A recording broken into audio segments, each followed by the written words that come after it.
Ms. Annabis, please update the court as to where we are with Mr. Shaddis, what the DOC is requesting. Mr. Shaddis is currently unemployed. He has his sister for assistance. He needs family for assistance on day-to-day activity. From the knowledge of that was received from Minnesota, he does monthly visits over the phone. He is compliant. However, in regards to his restitution that he owes, which is $481,308.72, and his release in 2023, there has been no payment made. From his budget worksheet, I do see that there leaves no room. However, to make the Let's break this down because it's critical. The Department of Corrections is asking for $254 a month, which, considering a nearly $500,000 restitution balance, is actually quite modest. Courts typically balance two things here: the defendant's ability to pay and the victim's right to compensation. But here's the tension.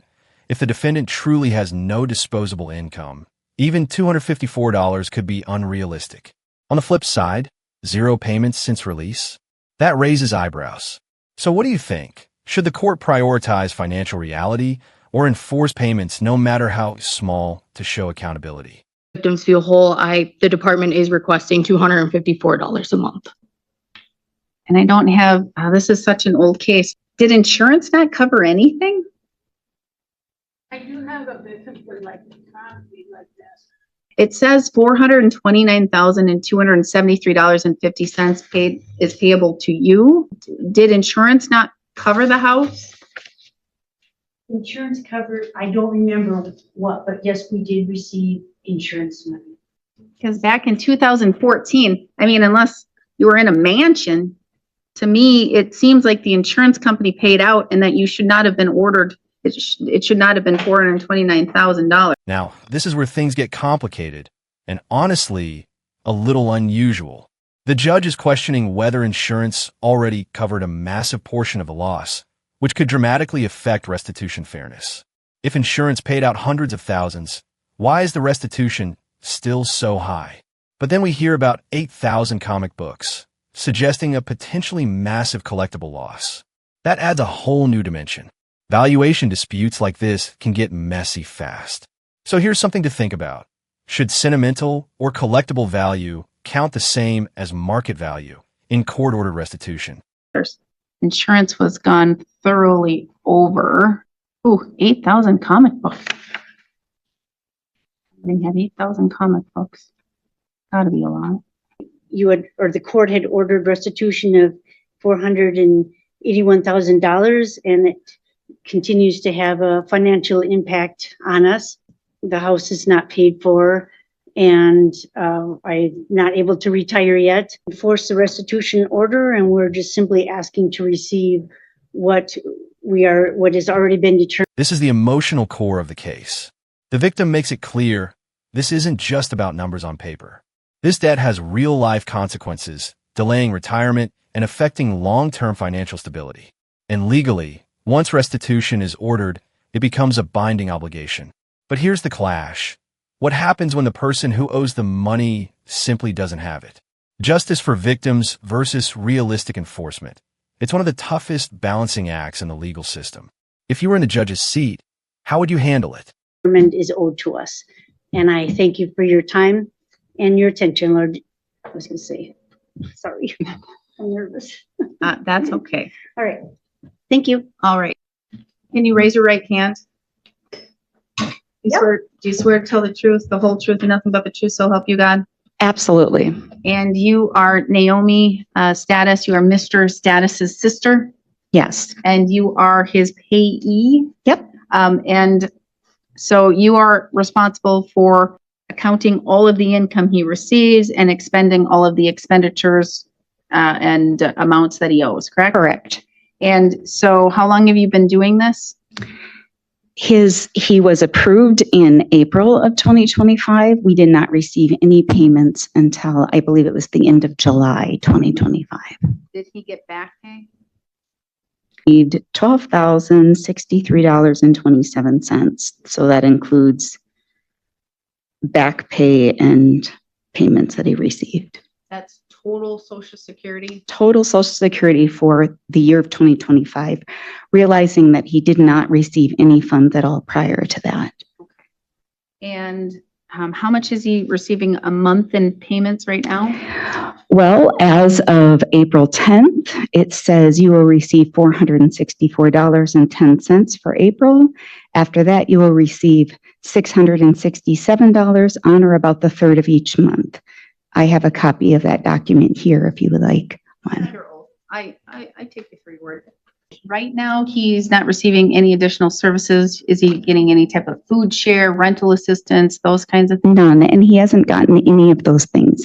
And beyond his Social Security disability payments, he has received services from the state of Minnesota, but he has not received any kind of cash or something like that. Just makes me question, because I practiced law in Minnesota for over 10 years. Plus, you know, I know Minnesota versus Wisconsin, they have far better resources and far better benefits for people who are in need. And it's just very surprising that even on a $1,014 a month, let's just say he still gets that he's not eligible for food assistance or housing assistance or those types of things. He works, he volunteers. It's an unpaid position, but at a food shelf every week, and they have what they call bonus. And so he brings home I think food that's- from that's there, great. and he also goes through the food shelf sometimes and brings home some food. Great, grand, wonderful. That's great. That's on top of what the state would help and assist him with, though. No doubt in my mind, he would qualify for food assistance, unless, is he living in your household? He has been, mostly because if he hadn't been, he would be homeless. Well, and so they're probably taking in your income then. He pays you $500 a month in rent? That is You're the under. budget. Now we're entering dangerous territory because everything from this point forward is under oath. The sister is managing finances, acting as the payee, and presenting a budget that supposedly includes $500 monthly rent. But here's the legal reality. When you testify under oath, accuracy isn't optional, it's mandatory.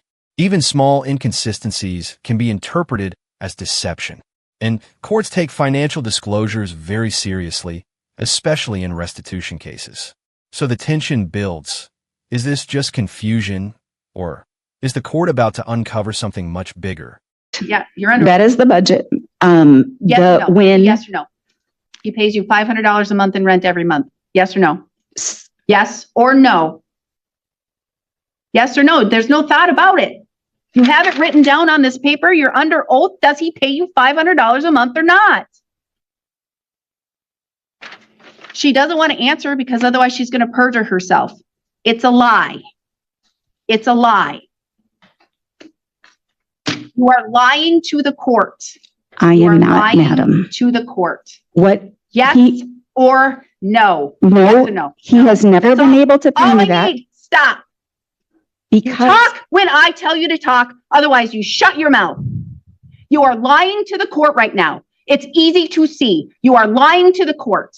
It's a yes or no simple question. Does he pay $500 a month that you wrote down on this sheet, or does he not? The answer is no. And there it is, the moment everything explodes. The judge doesn't just suspect dishonesty. She calls it out directly. You are lying to the court. That's a massive escalation. In legal terms, this crosses into potential perjury, which can carry serious penalties, including jail time. But beyond the legal consequences, this completely destroys credibility. Once a judge believes you're lying, everything else you say becomes questionable. And here's the twist. This single moment may have just changed the entire outcome of the case. Be honest. Do you think the sister intentionally lied, or was she just overwhelmed under pressure? He does not. Stop trying to lie to the court, or I will hold you in contempt and you could be sanctioned with jail. Is that your phone? Shut it off. You are lying to the court, and you have lied to the Department of Corrections. You are lying. I believe he has at least $500 a month. I'm ordering $500 a month. If he does not pay, he will go to jail. If you continue to lie, you will go to jail. You have shown nothing but dishonesty to this court. And all you had to do was answer truthfully, because I can understand his situation. I can understand his case from 2013. I can understand owing almost $500,000 and how the victims will never, ever, ever be made whole. I can understand all of that. I cannot understand dishonesty and lying to the court. I cannot, and I will not take it. Do you understand? That is a yes or no question. Do you understand? Yes. In the end, the court makes a decisive and harsh ruling. Despite earlier claims of limited income, the judge orders $500 per month in restitution, doubling what was initially requested. Why? Because credibility matters. The perceived dishonesty didn't just hurt the argument, it completely undermined it. This case is a powerful reminder that in court, truth isn't just important, it's everything. One inconsistency can shift the entire outcome. And for the victim, it's a step closer to long-awaited compensation, even if full recovery may never happen. If you found this case as shocking as we did, make sure to hit that like button, share your thoughts in the comments, and don't forget to subscribe for more jaw-dropping courtroom breakdowns. All right, $500 a month. We're going to have another hearing here in June. We'll go from there, because if he had $500 a month to show on this little document that he can pay you for rent, which he is not, which is a lie, then he can pay $500 a month, and we will go from there. I will set another hearing, not one more word. June 15th at 2 o'clock. Actually, 2:15, I'm holding 2 o'clock for somebody else who is dishonest with the court. June 15th at 2 o'clock, or 2:15. I will check to make sure that he is making his payments. I will put you, if you decide to come again, I will put somebody under oath so that they know that they face perjury and contempt of the court, which could be a crime, under oath, so I can get real and accurate and true information. And what I'm going to order then too is I want to see his banking account records. Every dollar that comes into his account, every dollar that goes out. And if you can show me that he can't afford $500 a month, at that time I will listen. Not June 15th, 2:15. Thank you. We are adjourned.